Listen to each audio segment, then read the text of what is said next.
Bienvenue sur Africa 24 dans cette nouvelle édition du Morning News. Voici les titres de l'actualité.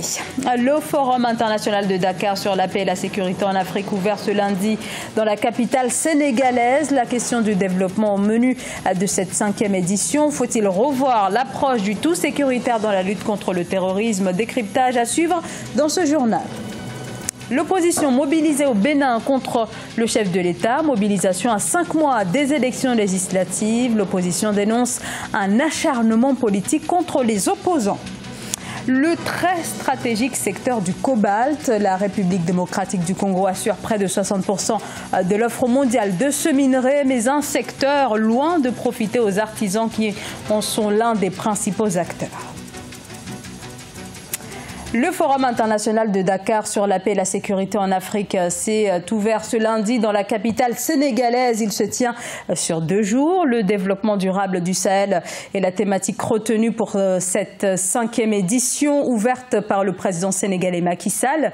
Responsables politiques, chercheurs, représentants d'institutions internationales ou d'ONG, ils sont 500 à participer à cette rencontre qui revient sur les grands enjeux sécuritaires du continent au moment même où la situation se dégrade au Burkina Faso ou encore au Mali et que la force G5 Sahel se fait encore attendre. Solène Duplessis.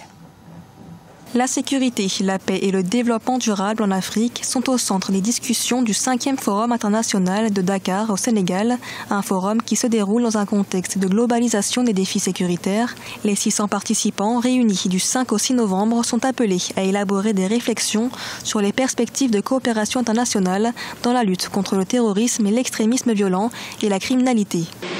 Nos défis restent importants. Qu'il s'agisse du terrorisme ou d'autres formes de criminalité transfrontalière, notamment le trafic d'armes et d'êtres humains.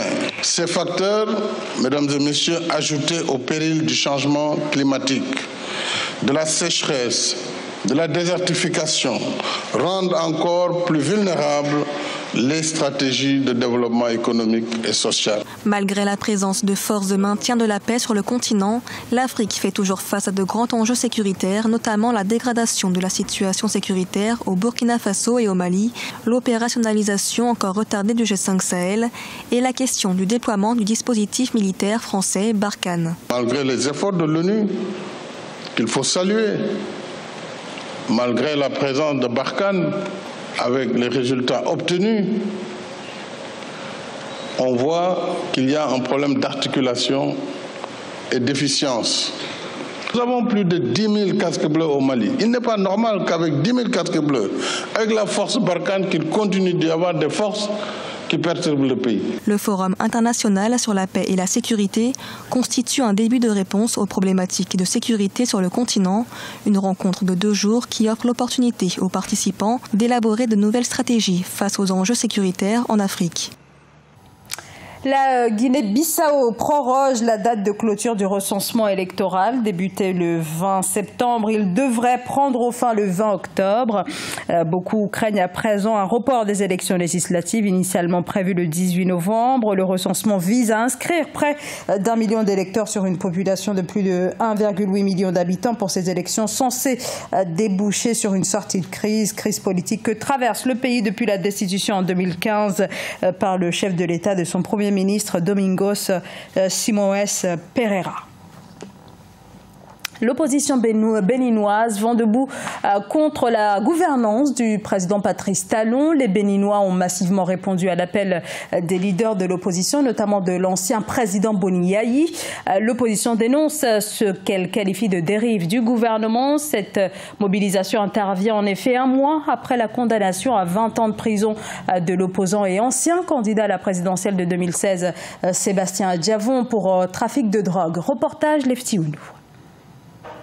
L'opposition béninoise retrousse ses manches. La coalition pour la défense de la démocratie était au devant de la scène samedi 3 novembre 2018 à Cotonou. L'objectif de ce rassemblement des principales forces de l'opposition est de rassurer les militants et de se consolider pour les prochaines batailles électorales. À partir d'aujourd'hui, nous sommes en train de fixer les bornes qui nous conduiront à la victoire. À travers 2 motions, les forces politiques de l'opposition ont affirmé leur soutien aux exilés politiques, tels que l'homme d'affaires Sébastien Ajavon, l'ancien maire de Cotonou Léadi Soglo, révoqué par le gouvernement, et le secrétaire exécutif des forces Cori.Bénin émergent, Valentin Dianotin. Notre pays a besoin de tous ses fils et de toutes ses intelligences pour se construire. C'est pourquoi l'État policier doit arrêter d'envoyer nos compatriotes qui pensent autrement en exil ou en prison. L'opposition exige aussi l'abrogation de la loi qui crée la Cour de répression des infractions économiques et du terrorisme CRIET, machine à juger les opposants sous le prétexte de la lutte contre la corruption. Pour les législatives de mars 2019, l'opposition envisage la création d'un parti unifié et une liste commune. Les Malgaches sont appelés aux urnes ce mercredi pour choisir leur futur président. 35 candidats sont en lice pour cette élection présidentielle. Les défis sont nombreux pour le prochain chef de l'État. La population attend beaucoup et pour cause. 9 Malgaches sur 10 vivent aujourd'hui sous le seuil de pauvreté. Corinne Comdem.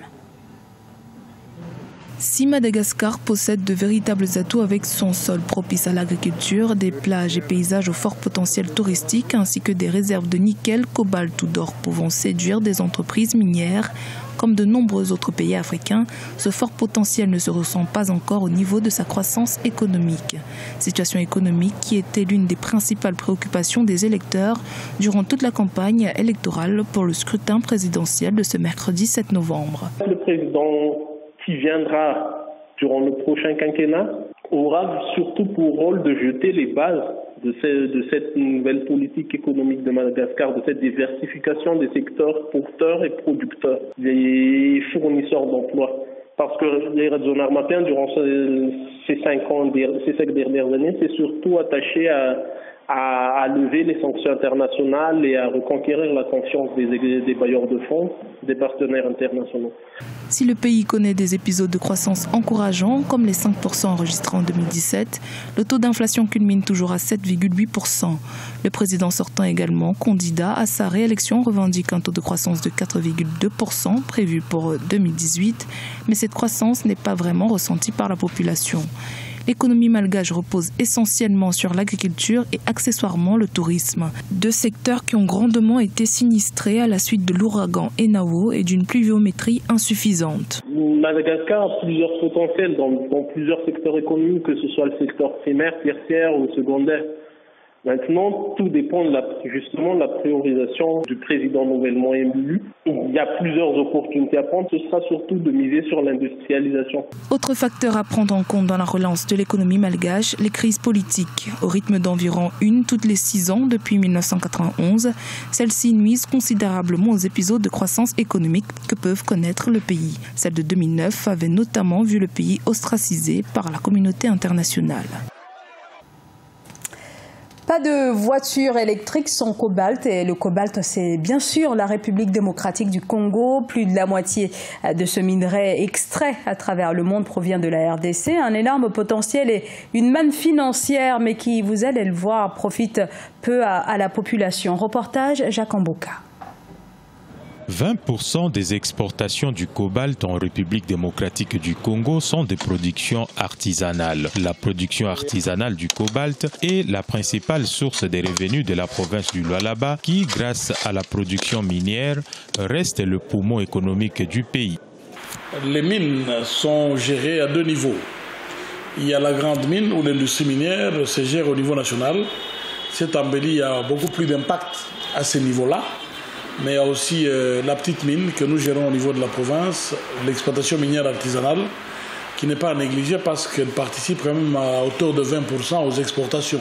Dans un contexte où la tendance des coûts du cobalt reste haussière et la tonne métrique a atteint 73,951,43 $ le 26 octobre 2018, il faudrait profiter de cette embellie pour investir dans d'autres secteurs. La présence de mines, finalement, n'a pas eu beaucoup d'impact sur l'épanouissement des communautés, mais la diversification peut apporter quelque chose, peut apporter des retombées dans un délai relativement bref. Bondir sur les dividendes que procure le mine, investir dans de nouveaux secteurs. Nous avons choisi au Lualaba l'agriculture et le tourisme. Et nous avons commencé des actions. La province du Lualaba compte environ 150 000 creuseurs qui travaillent dans la production artisanale du cobalt. 40 gisements leur ont été attribués par le gouvernement central. Cependant, leur encadrement est essentiel en vue d'assurer la traçabilité de leur production, selon les observateurs. Fin de ce journal, merci à vous de nous avoir suivis. Dans un instant, une nouvelle édition de l'actualité sur Africa 24.